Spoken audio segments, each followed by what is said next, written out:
Sim, o acórdão do Conselho Constitucional, boa noite a todos e a todas.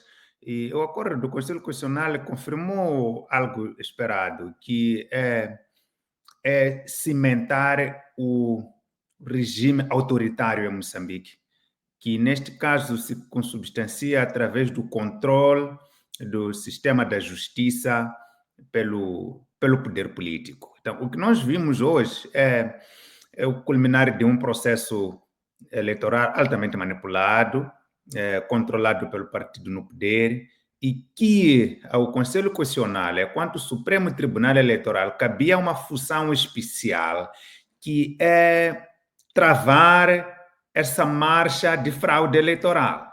Então, a principal função política do Conselho Constitucional, neste caso, não era necessariamente validar ou não validar eleições, era poder travar toda esta marcha autoritária, que começou desde manipulação do recenseamento, extrapolação de dados, todo um processo que, se eu tivesse que resumir aqui, mas resumidamente, é que o poder político em Moçambique é controlado pelo partido no poder, o Partido Frelimo. E cabe à justiça, em democracia, travar essa marcha autoritária. Então, o que se esperava era que o Conselho Constitucional fosse a última linha de resistência da democracia em Moçambique, travando esta marcha autoritária de eleições que efetivamente ninguém sabe quem é que ganhou, quem é que não ganhou, foi tudo manipulado, desde extrapolação de dados, de recenseamento eleitoral, campanha eleitoral muito desigual, com o partido no poder com muito mais meios do Estado que a oposição não tem, enchimento de urnas, falsificação de editais. O que se esperava é democracia. Quando se avalia o papel da justiça numa democracia, os tribunais têm capacidade ou não de travar atos ilegais praticados pelo Poder Executivo. Então, o Conselho Constitucional mostrou que não tem essa capacidade. Então, eu estou a evitar entrar num debate de lei, artigo X, devia contar, devia ter mandado repetir a eleição. O que se viu é que o Conselho Constitucional, que é o Supremo Tribunal Eleitoral, sucumbiu. Então, agora já não resta mais nada. Não resta mais nada para travar essa marcha autoritária. Senão, talvez uma luta do próprio povo, enquanto que pessoas, porque as instituições falharam. O Conselho Constitucional era a última instituição que havia. As provas foram todas colocadas lá, pela sociedade civil, pelos jornalistas, pelos partidos concorrentes, e a justiça falhou. Tendo a justiça falhado, que era a última linha de defesa, o que é que resta? Eu penso que resta às pessoas encontrar uma forma de luta que o debate vai evoluir para lá, mas na minha forma de ver, é através de uma resistência civil, ok? Ou desobediência civil, seja o que for, mas não aceitar ser dirigido por instituições ilegítimas. Não estou a dizer pessoas, estou a dizer instituições, porque o presidente, depois de eleito, ele fica depois de tomar posse, fica uma instituição. Então, não aceitar ser dirigido por instituições sem legitimidade. Nós continuamos ainda a nos surpreender, mesmo quando já não deveríamos. Talvez somos humanos e esperamos que estejamos também a lidar com humanos, o que parece que não é o caso. Peço desculpas porque a temperatura mudou e se calhar ouvem com algum eco, mas o que eu quero transmitir é que a jurisprudência eleitoral moçambicana vai passar a ser uma referência do que um jurista não pode fazer nas grandes escolas de direito internacional. É uma vergonha. O Conselho Constitucional se apresenta como o maior incumpridor da lei. A veneranda presidente do Conselho Constitucional, em todo o acordo, não conseguiu mostrar um parágrafo em que o Conselho Constitucional cumpriu a lei. Constantemente ia apresentando desculpas. Não, é que o prazo é curto. O que é isto do prazo é curto? Os partidos políticos, que são os maiores interessados no processo eleitoral, têm um prazo legal de 48 horas para interpor recurso em todo o país. Quer dizer, tem que interpor recurso distrito por distrito. Em cada um dos distritos submeter com um único mandatário nacional. E estes partidos políticos se organizam para o efeito. O Conselho Constitucional e a CNE têm 5 dias Mas sempre justificam quando um partido político entra. Há pouco tempo estavam a dizer que não, é que há um candidato que não submeteu recurso porque submeteu recurso extemporâneo. E os animadores do regime começaram a bater palma.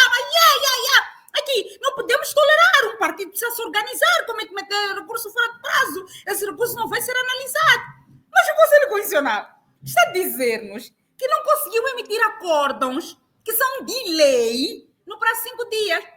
Então, o Conselho Constitucional subverteu ou não subverteu a ordem constitucional? A primeira resposta é que subverteu. Aliás, um acórdão do Conselho Constitucional deveria ser uma entidade didática em matéria de direito no país. Começa por insultar, por atacar alguns dos candidatos. Parece também aquele jogador, árbitro, apanha bolas de campo inclinado, que vai dizendo que não, este ator que vocês estão à espera não se comportou bem, tenta desacreditar, porque, se não vejamos, o Conselho Constitucional pediu editais da Renamo, pediu editais do MDM, pediu editais de um pseudo-observador por aí, pediu vários editais. Não conseguiu depois, só analisou uns editais. Disse que há uns editais que têm uma discrepância em termos de eleitores, com o Conselho, com a CNE de 2 milhões de eleitores. Mas depois não disse que outras análises, que quadro comparativo encontrou dos outros, porque talvez te haveria devido nos dizer que entre o número que encontrou nos editais que vieram do Partido Frelimo e o número que encontrou nos editais da CNE, talvez tenha discrepância de 16 milhões de eleitores. Nós não sabemos, porque só escolheu analisar um edital. Isto cria uma situação de uma intenção dolosa de tentar maquiar uma verdade. Mais ainda, o Conselho Constitucional diz também diz também que encontrou editais empolados. Usou uma palavra muito bonita para não dizer que quando recebeu os editais distritais, descobriu que os editais distritais estavam enchidos. A minha questão é, com a maior autoridade do direito eleitoral em Moçambique, encontra editais enchidos por parte de vários distritos do país, como disse, a generalidade dos distritos do país. Diz que esses editais, quando se somam, têm uma questão substancial, significativa de enchimento e adulteração de resultados. No entanto, decide validar esses resultados porque foi lá verificar. A minha questão é, quando um edital está empolado, quando uma urna está enchida, ou mesmo que não seja urna, quando as atas de apuramento distrital estão enchidas, acha que ainda é possível separar um por um e dizer que estes votos aqui são reais, porque encontrei mais de 2 atas que têm votos mais ou menos aproximados? Nos mostrou um tal método aí, que eu ainda vou falar sobre ele, que em nenhum momento prático consegue se vislumbrar algum sentido lógico, mas mais do que isso, uma base legal, que é o mandato do Conselho Constitucional. Então, eu sinto vergonha de um Conselho Constitucional desta natureza, com todo o respeito pelos venerandos, juízes, conselheiros, pela veneranda presidente. Eu sinto vergonha, porque é vergonhoso o trabalho que o Conselho Constitucional fez. Mas ainda, diz que a CNE apresentou uma justificação sobre as discrepâncias, que a Procuradoria-Geral da República entendeu ser problemática, ser tecnicamente inaceitável, ser legalmente inaceitável, ser, em termos de razoabilidade, inaceitável, mas depois diz que, não, mas este é um problema de lei. Problema de integridade é um problema de lei.